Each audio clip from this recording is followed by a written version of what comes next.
kalau emang ragu ya mungkin bisa lebih lama lagi, lebih jauh lagi, tidak masalah. Tapi dengan cara-cara tips-tips yang tadi, saya pikir sudah cukup bisa merangkum secara keseluruhan teman-teman ya. Nah, kemudian coba tips yang ke-7.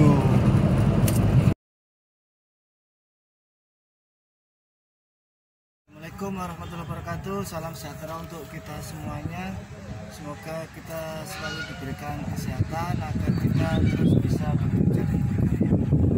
Nah, teman-teman, kali ini saya mau berbagi tips bagaimana cara kita mengecek untuk membeli mobil bekas ya. Nah, mungkin kita kategorikan mobil yang agak tua, tahun 2000 ke bawah ya.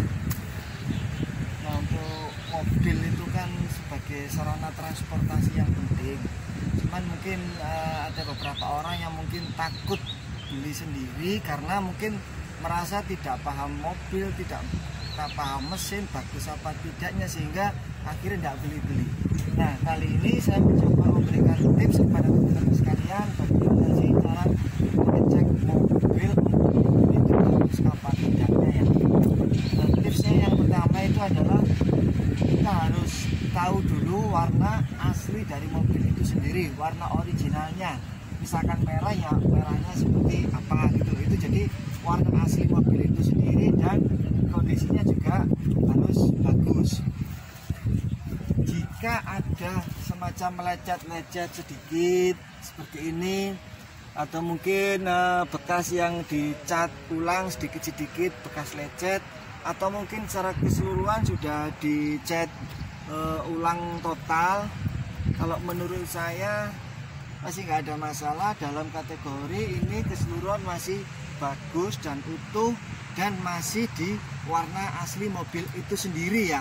Nah, itu teman-teman. Jadi tips yang pertama adalah kita melihat dari warna asli mobil sendiri. Nah, untuk tip yang kedua ini berkaitan dengan eksterior. Kita tetap masih di bodinya, yaitu kita harus pilih bodi yang masih bagus, masih utuh. Dengan cara mungkin teman-teman bisa mengetuk seperti ini, kayak gini ya. Ini teman-teman bisa cek keseluruhan dari seluruh bodi mobil di sini, dan itu kalau bunyi tadi seperti brand itu berarti bodinya masih tipis, belum ada namanya dembulan-dembulan, atau mungkin mobil itu pernah rusak berat. Itu tips yang kedua. Nah, terus kemudian untuk tips yang berikutnya adalah tips yang ketiga. Ini berkaitan masalah mesin. Kita bikin simpel aja. Nah, kita nyalakan mesinnya.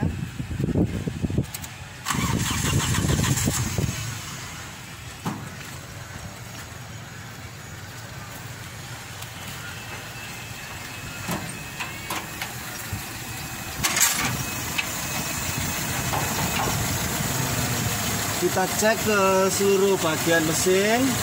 Di sini celah-celahnya pastikan tidak ada rembesan oli ya. Itu pastikan. Terus kemudian kita dengarkan dari suara mesinnya, jangan sampai ada dengar suara aneh, mungkin seperti kepletok atau mungkin suaranya kasar kayak gitu. Dan pastikan juga knalpotnya jangan sampai keluar asap putih ya.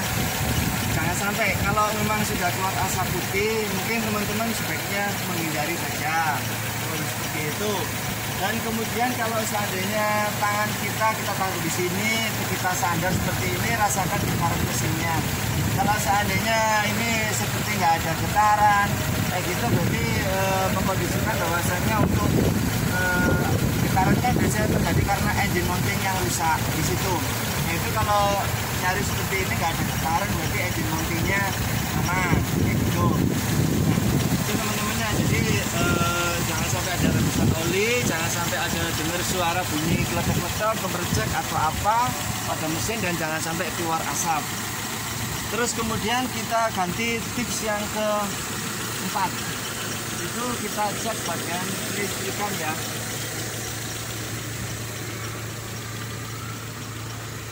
Listrikan ya simpel, kita tinggal coba nyalakan lampunya seperti apa, lampu depan, lampu belakang, sen kanan kiri, kita coba semuanya. Dan untuk speedometer juga di situ harus berfungsi dengan baik ya. Itu untuk masalah kelistrikannya. Itu kita cek secara keseluruhannya, klaksonnya juga. Nah itu.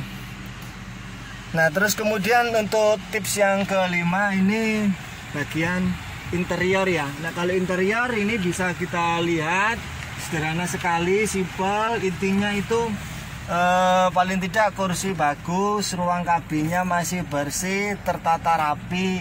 Ya kalau ruang kabin atau interior ini kan ibarat kamar kita, jadi harus bersih dan rapi sehingga memberikan kenyamanan kepada kita pada saat kita pakai berkendara kayak gitu. Terus tips yang kelima yaitu kita baru mulai test drive mobil ini kayak gitu. Mobil tersebut ya kita coba test drive.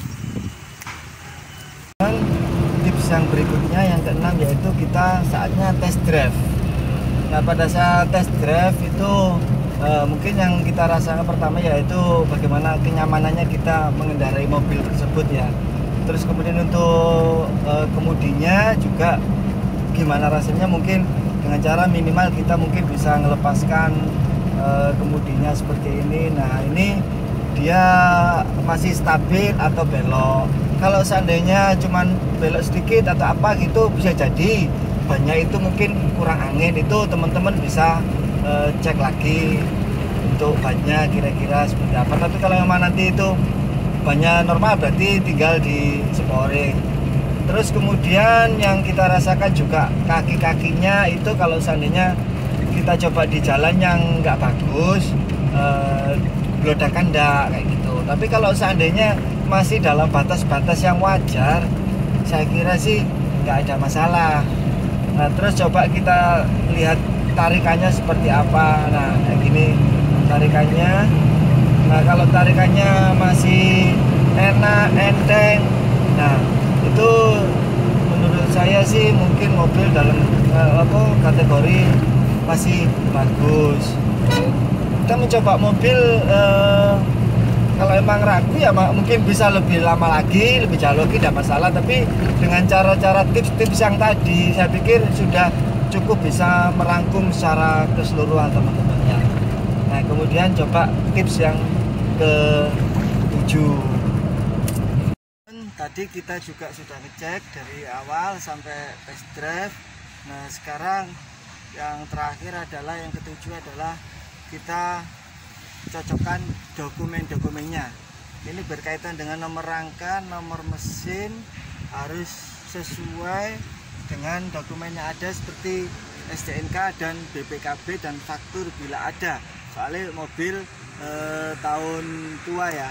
Jadi kita cek satu persatu nomornya, angkanya harus sesuai. Nah, jika teman-teman itu nanti katakanlah masih ragu atau apa tentang dokumen, teman-teman bisa untuk cek fisiknya ke Samsat ya. Bisa ke Samsat terus cek fisik, terus kemudian baru setelah itu cocok dapat keabsahan, baru teman-teman bisa bayar secara tunai atau cash pada penjual tersebut. Nah, itu teman-teman cukup simpel kan cara kita untuk membeli mobil bekas yang tahun agak tua ya. Kalau kita misalkan mengharapkan mobil bekas dengan sempurna ya mungkin cukup sulit. Mendapatkan yang semuanya original juga cukup sulit. Tapi kalau seandainya ada, biasanya harganya juga tinggi kayak gitu ya, mungkin karena barangnya apa ya istimewa seperti itu teman-teman ya. Jadi saya harap informasi ini bermanfaat untuk teman-teman, dan yang berencana membeli mobil segera untuk membeli mobil, beranikan diri untuk memilih, mengecek sendiri, dan yang belum memiliki rezeki untuk membeli mobil, saya doakan semoga mendapatkan rezeki untuk bisa membeli mobil yang aman sebagai sarana transportasi untuk keluarga. Dan apabila sudah memiliki mobil, ada seseorang yang butuh bantuan transportasi, jangan segan-segan untuk membantu. Sekian dari saya. Semoga tips ini bermanfaat untuk teman-teman semuanya. Mohon maaf apabila ada yang kurang, ada yang salah. Assalamualaikum warahmatullahi wabarakatuh.